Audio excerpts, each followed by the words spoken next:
TRS 41 నుండి 49 సీట్లు సాధించబోతున్నది. అలాగే కాంగ్రెస్ పార్టీ 58 నుండి 67 స్థానాలను సాధించబోతా ఉన్నది. తెలంగాణ దంగల్లో కాంగ్రెస్ విజయ బావుట ఎగురవేసింది.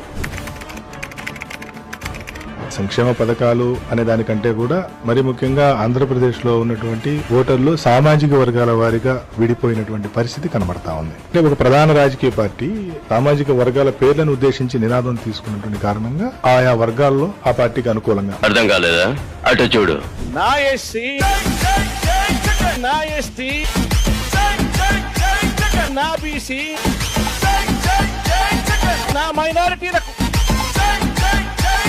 అంటే